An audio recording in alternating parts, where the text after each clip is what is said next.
Parfois cynique, parfois confiant, mais jamais complaisant. Francis Gosselin. On poursuit notre agréable collaboration avec nos amis de chez Espace Proprio, cette filiale, on peut dire, de Desjardins, là, qui regroupe un ensemble de services autour de la propriété, autour de l'achat et la vente de propriétés. Donc aujourd'hui, on voulait parler de l'évaluation des propriétés. Je suis avec Marlène Bates. Bonjour Marlène. Bonjour. Bienvenue en studio. Mais merci beaucoup. Merci de me recevoir. Marlène, on se tutoie? Oui. Tu es évaluatrice donc chez Duproprio, donc qui est une des trois marques là, d'Espace Proprio. Peut-être dis-nous quelques mots comment on devient évaluatrice dans la vie. Oui, ben t'es très bonne pour dire le prix. Oui, c'est ça. C'est le but, c'est le but de la chose. T'es allé beaucoup à The Price is Right là. Oui, c'est ça. J'ai beaucoup de. Non, vraiment, c'est vraiment des études qui ont été faites donc à mon niveau universitaire. Okay. Donc diplôme en baccalauréat en fait en administration des affaires, profil immobilier ici à l'UQAM, juste à côté. Donc ensuite, pour obtenir le titre professionnel, stage, etc., examen, tout ça. Donc ça va faire une dizaine d'années, en fait, un peu plus de 10 ans là, que je fais de l'évaluation. Et donc, tu peux parler plus près du micro si tu veux, Marlène, n'hésite pas. Hein? Donc là, tu travailles chez Duproprio, donc tu es évaluatrice chez Duproprio. Peux-tu nous expliquer un petit peu, bon, il y a des évaluateurs qui flottent dans l'univers, toi, tu es dans cette entité-là. Concrètement, c'est quoi le service que vous offrez? Exact. Donc, le service d'évaluation chez Duproprio, disponible sur un de nos forfaits, dans le fond, le plus complet. C'est vraiment pour aider les gens, les guider sur établir la valeur de vente de leur propriété. Okay. Donc, avec l'analyse du marché qu'on est en mesure de faire, on est capable de les conseiller sur quel prix pourraient vendre leur maison. Voilà. Les évaluateurs, c'est un ordre professionnel. Là. Je viens juste de vérifier de mon petit coin de l'œil. Là. Donc, tu es membre de l'ordre ou tu n'es pas membre de l'ordre? Il faut faire la distinction, il faut faire très attention. Il y a l'ordre professionnel, il y a l'ordre des évaluateurs agréés du Québec et il y a l'Institut canadien des évaluateurs. Donc, moi, je fais partie du deuxième de l'Institut canadien des évaluateurs. C'est-tu mieux d'être canadien? Pas du tout. Les deux ordres sont aussi valables. Puis, évidemment, donc, comme membre de cette institution-là, tu as plusieurs règles à suivre, un code de déontologie, là, etc. Exactement. Donc, ben justement, peux-tu nous parler justement un peu de ton rôle? Là? Donc, finalement, tu dis que ça fait partie d'un package chez Duproprio, etc. Donc, concrètement, tu fais quoi? Là? Mettons, moi, je veux vendre ma propriété. C'est quoi les étapes? Là, mettons, que tu Parfait. Donc, à la suite du représentant qui se présente chez les clients, les clients remplissent aussi leurs fiches en ligne, donc les photos, etc., toutes les informations de la propriété. Nous, on recueille ça, puis on va sur les différentes plateformes disponibles où est-ce qu'on retrouve les propriétés vendues. Okay. Donc, on cherche les comparables. Tu as donc accès à ça, toi? Oui, exactement. On a accès... Puis moi, j'ai pas accès à ça. Ben, il y a certaines plateformes qui sont publiques quand même. Là, c'est le registre foncier, pour ne pas le nommer. Bien sûr. Moyennant certains coûts, il y a des frais, c'est très léger, mais nous, on est en mesure d'avoir toutes ces informations-là, toutes les transactions qui sont notariées, autant chez Duproprio qu'avec les courtiers. Tu peux me faire une belle liste exactement, là, avec des pieds carrés, oui, des codes postaux. Là. J'ai déjà vu des choses comme ça. Ça ressemble à ça. Donc, on fait l'analyse de ça, mais en plus, c'est pas seulement de prendre les comparables, c'est vraiment de les analyser. Donc, on vérifie certaines choses. Il y a beaucoup de choses qui font varier la valeur d'une maison. Donc, nous, on établit, donc nous, je parle de l'équipe des évaluateurs, on est plusieurs. On détermine là, c'est quoi les plus, les moins par rapport aux comparables avec notre sujet, puis on détermine une fourchette de valeur. Parlons-en justement. C'est sûr que, bon, grosse maison, petite maison, là, je peux imaginer qu'une grosse maison, c'est plus cher généralement qu'une petite maison, mais si on rentre un petit peu plus profondément, qu'est-ce qui fait aujourd'hui, puis on a vu ces dernières années les prix quand même augmenter. Qu'est-ce qui influence le prix d'une propriété mettons, au Québec? Là, on va s'en venir à ce qu'on connaît. Ouais. Ben, il y a deux facteurs principaux. Il y a le marché dans lequel on est. Genre, donc, la localisation ou Montréal. Mont-Royal et Deschambault. Exact. Montréal, Québec, Saguenay, exactement. La région. C'est sûr qu'en évaluation, on y va vraiment avec la localisation. C'est moins cher à Bécomo qu'à Saint-Lambert. Exactement. Généralement. Je salue mes amis de Bécomo, mais j'ai vu des propriétés quand même magnifiques pour une fraction du prix de ce qu'on paye dans la région de Montréal. Oui, effectivement. Donc, il y a l'environnement, effectivement. Ensuite, on y va vraiment plus précisément au niveau du style de la propriété. Donc, on va comparer des pommes avec des pommes, des cottages avec des cottages, des condos avec des condos, etc. Ce qui fait varier beaucoup la valeur d'une propriété, c'est vraiment On se base sur l'air habitable, superficie de terrain. Les pieds carrés. Les pieds carrés. Vraiment, ça, c'est ce qui va faire varier le plus. Ensuite de ça, on regarde les rénovations qui ont été faites. Oui, ben c'est ça que je voulais te demander. Puis j'ai eu ta collègue Marie-Léna Tricarico à l'émission 2 fois, je pense déjà. On parlait des choses à faire. Là, c'était vraiment très réno. Là, mais tu sais, moi-même, j'ai acheté un condo il y a quelques années, puis on l'a rénové. Puis évidemment, le prix qu'on a acheté puis le prix qu'on l'a vendu n'était pas le même, parce qu'on a comme mis beaucoup d'amour, on a refait les salles de bain. À pied carré égal, évidemment, comme tu dis, les rénovations, ça peut quand même avoir un impact assez important de la qualité un peu des... Pas des matériaux, des équipements et tout ça, ouais? Oui, exactement. Les rénovations qui ont le plus d'avantages, qui rapportent le plus, en fait, c'est cuisine, salle de bain, plancher, toiture, fenêtre aussi. Donc, c'est les 5 rénovations qui vont, qui sont majoritairement C'est sûr que si tu achètes une maison puis qu'il faut que tu payes 30 000 l'an prochain pour faire la toiture. C'est des gros travaux, puis refaire une cuisine, ça peut être embêtant quelques semaines, et voilà. Donc, ça, c'est les travaux qui sont le plus, qui rapportent le plus de valeur. Ensuite de ça, on parle de tout l'entretien général aussi.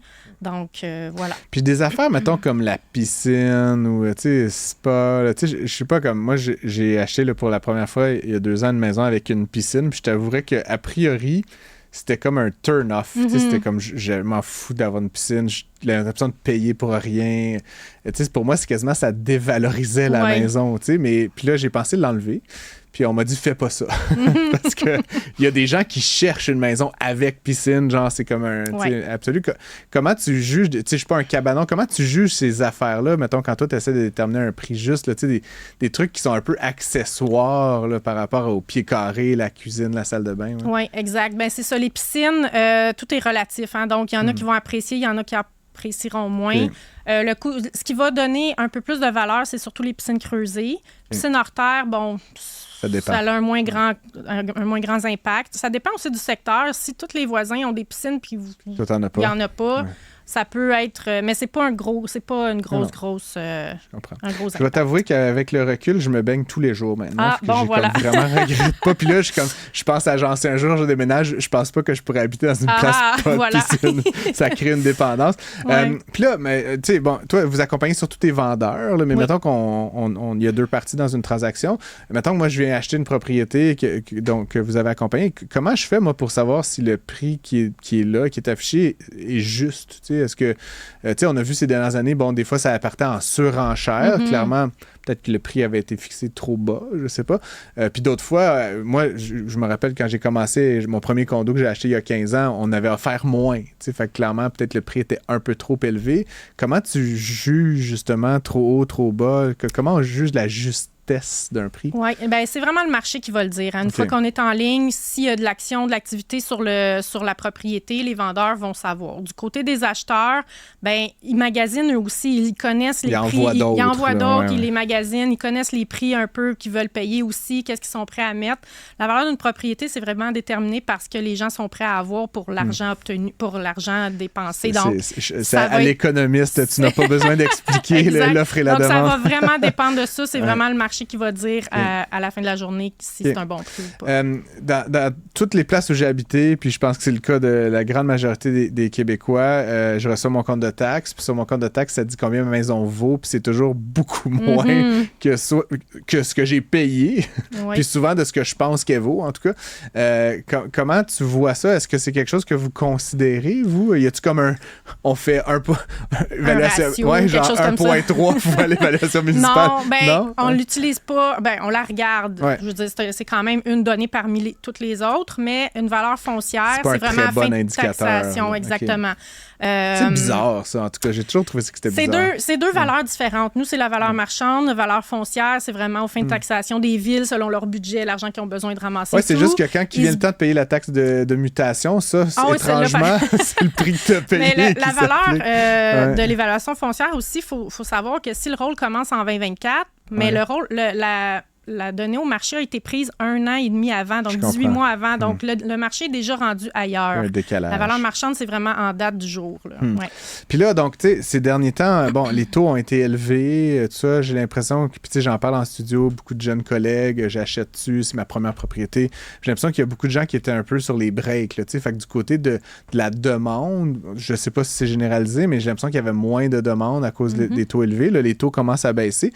Comment ça joue dans tes calculs calcul, dans ton approche, de savoir si c'est une période de forte demande, c'est une période de faible demande? Il y a beaucoup d'inventaire, il n'y a pas beaucoup d'inventaire. Comment vous prenez ça en compte? Bien, vraiment, l'offre et la demande, ça, c'est super important. Puis comme on parlait, comme je disais tantôt, au niveau des secteurs, ça va dépendre dans Montréal versus Québec. L'offre et la demande sont différents, Outremont qu'à Laval. Exactement. C'est très par secteur, puis même micro-secteur.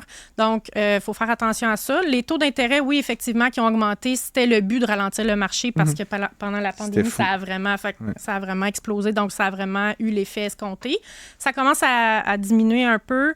Ça ne se verra pas du jour au lendemain au niveau de l'impact sur la valeur des propriétés. La valeur ne baissera pas nécessairement, mais elle va être moins fulgurante qu'on l'a vu dans les dernières années. Maintenant, parlons, peut-être pour conclure, de toi, de ton métier. Là, je veux dire, tu as l'air sympathique. Là. Spontanément, j'aurais envie de te faire confiance, mais tu sais, il y a des gens comme toi qui sont des maniganceurs.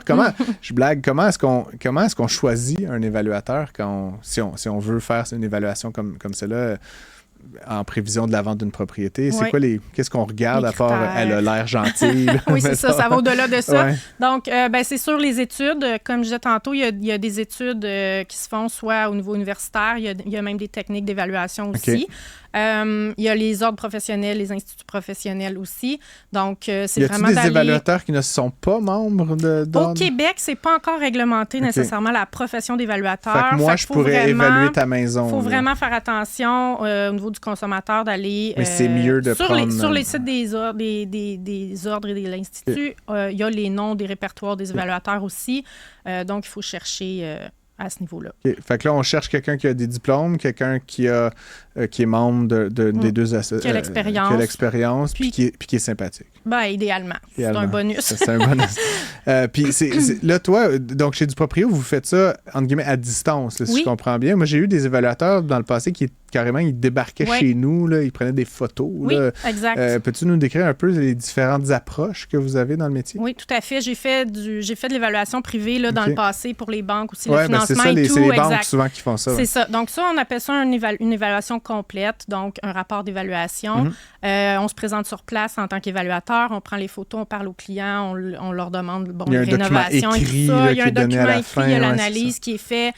C'est vraiment une valeur, un prix fixe qu'on émet.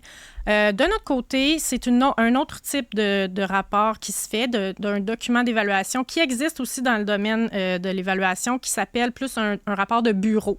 Donc, c'est pour ça, nous, on se présente pas en fait sur place. On n'a pas d'évaluateur dans tous les secteurs du Québec. Donc, c'est le représentant qui va sur place, mais nous, on fait vraiment ça à distance avec les photos du représentant. Le représentant prend des photos quand même. Oui. Le représentant des photos, c'est les photos du listing. Là, oui, exact. C'est ça. Okay, exact. C'est pas juste des photos non, c'est vraiment les photos... non, exactement. Okay. Donc, c'est ça. Donc, plus il y a de détails dans la fiche descriptive du client, il y a même une section aussi qui peut remplir, à part qui apparaît pas non plus en ligne, donc qui est vraiment juste pour les évaluateurs. Donc, plus les détails vont être importants ou mentionnés dans ça, plus il va y avoir de détails, plus l'évaluation va être précise. Okay. Si je décide, moi, de vendre... je vais t'avouer, j'ai acheté mon chalet sur Kijiji. C'était un peu bizarre, mais bon. J'ai fait venir un évaluateur, justement, à l'époque, parce que j'étais juste comme un évaluateur inspecteur. En fait, c'était pas un évaluateur, c'était un inspecteur, parce que, tu sais, sur Kijiji. Mais justement, j'avais pas eu accès là, à vraiment beaucoup d'informations. J'ai checké un peu, puis dans le village où c'était, tu sais, il y avait 2 transactions par mois, là, tu sais, fait que c'était difficile aussi. Mais justement, si on veut vendre sans du proprio, là, si vraiment on veut être totalement... hors réseau, est-ce qu'on a accès à quoi on a accès essentiellement? Il y a certains, comme je disais tantôt, il y a certaines plateformes, le Registre foncier du Québec qui est accessible au public là, moyennant certains frais. Il y a aussi, chez Espace Proprio, on a l'application Espace Proprio. Okay. Quand vous la téléchargez, il y a un outil qu'on a créé qui s'appelle l'estimation de valeur marchande. Donc, on peut estimer une valeur gratuitement, moyennant le téléchargement là, de l'application sur les téléphones, Espace Proprio. Qui est gratuite aussi. Ben oui, tout à fait. Donc, l'application est gratuite, tout est gratuit sur ça. Le module d'évaluation est gratuit. Exactement. Donc, en rentrant son adresse, quelques informations, vous pouvez avoir une idée de l'estimation de la valeur. C'est sûr que ça peut donner un bon point de départ là, pour fixer votre prix. Très intéressant. Écoute, Marlène, je te découvre, là, fait que merci Oui. d'être venue en studio. Ça m'a fait vraiment plaisir. riche. J'ai appris plein d'affaires. Je pense que nos auditeurs aussi. Je rappelle que tu es évaluatrice chez Duproprio, puis ça s'inscrit dans notre belle collaboration estivale là, entre Cube et Espace Proprio. Merci, puis on se retrouvera peut-être d'ici la fin de l'été. Je sais pas, il nous en reste moins, là, mais j'essaie de reprendre les meilleurs puis les faire revenir. OK, donc, parfait. On verra si je repasserai. Merci. Merci.